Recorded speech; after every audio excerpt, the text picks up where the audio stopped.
जननम के आयुर्वेदा सीरीज के इस एपिसोड में हम जानेंगे कि बच्चे को किस तरह सॉलिड फूड इंट्रोड्यूस कराना चाहिए। आयुर्वेदिक एक्सपर्ट डॉक्टर तानिया मल्होत्रा हमें बताएंगी कि कैसे हमारा डेली रूटीन भी बच्चे के विकास पर असर डालता है। तो इस चैनल को सब्सक्राइब करें जिससे कि हमारे सभी अपडेट्स आप तक पहुंचते रहें।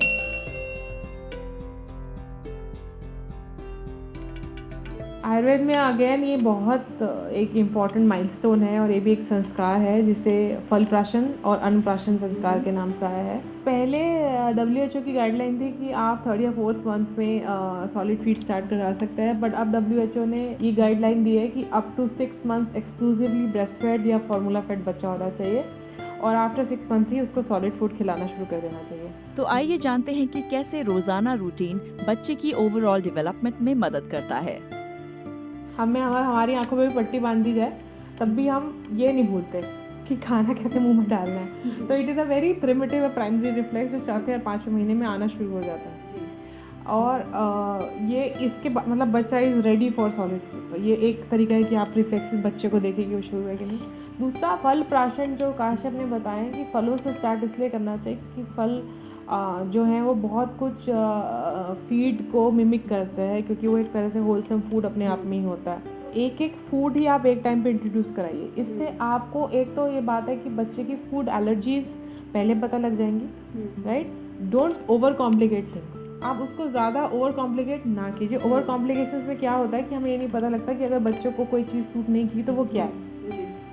और उसका मील टाइमिंग भी ऐसे रखें कि जैसे ब्रेकफास्ट में अगर वो फ्रूट्स रहा है तो उसको भी आप 1 या 2 मील थोड़े टाइम गैप के बाद वो करिए। और एकदम से वीनिंग पे ध्यान नहीं देना चाहिए कि बच्चे को फोर्स फीड नहीं कराना चाहिए कि बच्चा खाए और ब्रेस्ट फीड या टॉप फीड कम लेनी शुरू करे। वो एक ग्रेजुअल चेंज होना चाहिए कि धीरे धीरे उसकी फूड क्वांटिटी भी बढ़ेगी, उसको भूख लगना भी ज़्यादा शुरू होगा और फिर उसका जो फीड लेना है वो भी कम होगा। एक गलत फहमी है कि ज़्यादा सूप देने चाहिए। सूप नहीं देना चाहिए, मैश्ड और जैसे होता है ना कि हैंड मैश जितना होगा पाउंडेड होना चाहिए। जो लेह है कि चाटने योग्य, लेह वर्ड आया है कि लेहन होना चाहिए बच्चे का, चाटने योग्य होना चाहिए। तो ऐसा नहीं है कि उसको बिल्कुल ही लिक्विड कर दिया गया, पीने योग्य नहीं है, चाटने योग्य, मतलब सेमी सॉलिड फूड होना चाहिए। और फिर सॉलिड में बच्चे जो फिंगर फूड्स होते हैं फिर वो इंट्रोड्यूस करने चाहिए जो बच्चे उठा के खा सकें। बच्चे को आपको हर चीज़ खिलानी चाहिए, राइट फ्रॉम करेला चिप्स टू जामुन टू फालसा, ताकि उसकी पैलेट जो है वो मल्टीपल टेस्ट वाली हो, राइट। और शुगर और सॉल्ट बिल्कुल ही बच्चे को 1 साल तक नहीं देना चाहिए। आइए देखें इस एपिसोड में हमने अब तक क्या सीखा। बच्चे का वजन जन्म के 1 साल बाद 3 गुना बढ़ना चाहिए। इस समय बच्चे अपने आसपास के माहौल से बहुत कुछ सीखते हैं।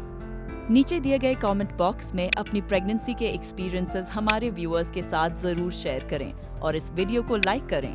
प्रेगनेंसी एक्सपर्ट से टिप्स के लिए चैनल को सब्सक्राइब करना न भूलें।